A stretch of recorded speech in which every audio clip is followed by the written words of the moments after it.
let's talk about Cy Young and MVP predictions.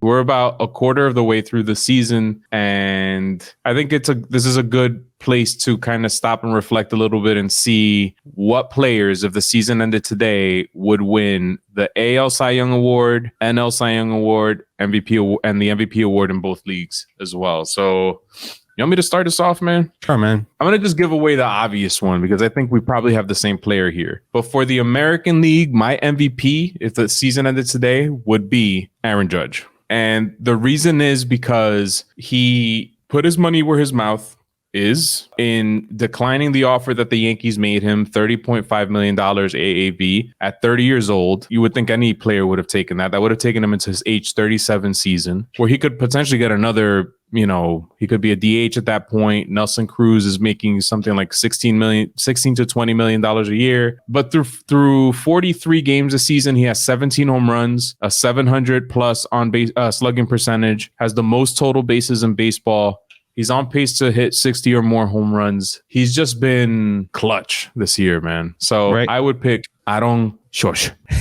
I had the same one for MVP. I think we just assumed Ohtani was going to walk away with it at some point. I think it's still too early. I had Aaron Judge as well, simply because you could argue he's right now he's playing like the best player in baseball, and he's playing for probably the best team in baseball. So what he's done far and beyond the leader in home runs, he's just taking over games at this point. So I had Aaron Judge as well, but I guess since you picked Aaron Judge, the only guy I think challenging him right now in the American League would be like Jose Ramirez, maybe. That was my second runner-up to get the MVP award if things ended today. And I mean, I think he might have a higher OPS than Aaron Judge, but he plays for the Guardians. So people don't really, champion these guys as such, but he's having a phenomenal season. How about Mike Trout, man? Mike Trout as well is also having a great season. I just don't like to talk about Trout as much these days, Manny, because of fantasy. I understand. Same here, man. He could have been mine, but I let him go. But you know what? If I could just take a sidebar here, since you mentioned fantasy, I went Mookie Betts instead of Mike Trout, which at the time for me was heartbreaking. Like, it's something that I couldn't get over. But then over the last couple of weeks, Mookie's been playing like the Mookie of old. And if I go into our fantasy baseball app right now, Mookie Betts has 176 points in our league. Do you want to know how many points Mike Trout has? 111. 148. So to this point in the season, Mookie's playing better than Trout in fantasy baseball, in our fantasy baseball league. So I'm not so upset about the pick anymore. Mookie Betts has the fourth most points in our league. So I'm good. And speaking of Mookie Betts, I actually have him as my NL MVP because basically the same reasons I just stated for Aaron Judge. He's playing like the best player on his team, and that team just so happens to be probably the best team in the National League. He's the leader in home runs in the National League. He's not putting up Aaron Judge numbers, but he's still putting up, at the highest of elites numbers in the National League. There's other players that are also performing well. I had a second player in mind that could probably get the MVP, but maybe that's the guy you have instead. So Mookie Betts is my runner-up, although he's a close runner-up, and that can change from week to week, obviously. But right now, if the season ended today, I would pick Manny Machado to be the NL MVP. He's leading Major League Baseball with 60 hits, has an NL high, I think it's a National League high, batting average 361, 437 on base, and 1027 OPS. Most intentional walks, which I've always said that tells me a lot about a player when he's being intentionally walked more than anybody else. It means they're afraid to pitch to you.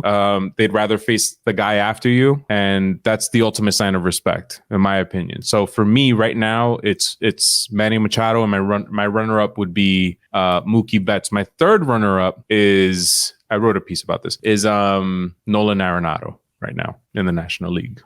I like it. My Cy Young in the American League, Justin Verlander, man. I don't know what this guy's on, but he has a 1.22 ERA, 6 wins, which leads Major League Baseball, and a 0.716 WHIP. And the most important stat that I see in his stat sheet is that he's reduced the number of home runs he's giving up. His home runs per 9 are below 1, where in that Cy Young Award winning season, I think it was 2019, I think he led baseball, if I'm not mistaken. So if this guy is still the same Justin Verlander, but he doesn't give up as many home runs, then we're looking at him potentially winning his 3rd Cy Young Award. And if he does that, he'll be the oldest pitcher to win the award since Roger Clemens, who did it with the Astros in 2004. Manny, I'm going to go with Kevin Gausman from the Toronto Blue Jays. And he's only 4-3, but I'm going to use a stat that you're just obsessed with, man. He is the American League leader in FIP. 1.3. He's also the American League leader in strikeouts per walk. And his walk rate is also the lowest. And I've watched him pitch. I watched a lot of his games, and I think he's been super consistent.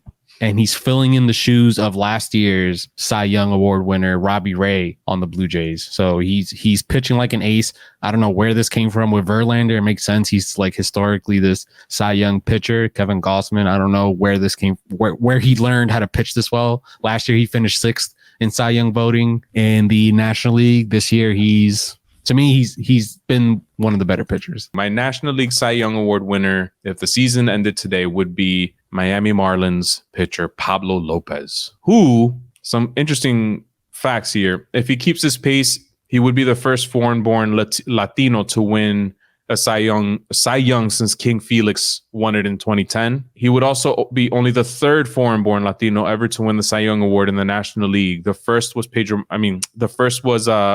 Valenzuela in 1981, Fernando Mania, and Pedro Martinez with the Montreal Expos in 1997.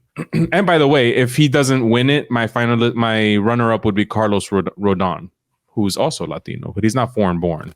Yeah, I had Pablo Lopez as the leader for the National League Cy Young as of today, but my runner-up would have been Corbin Burns, who hasn't, I think his numbers were better last year when he won the Cy Young, but he's still the leader in strikeouts. I love pitchers that get strikeouts. I think he's probably the hardest pitcher to hit.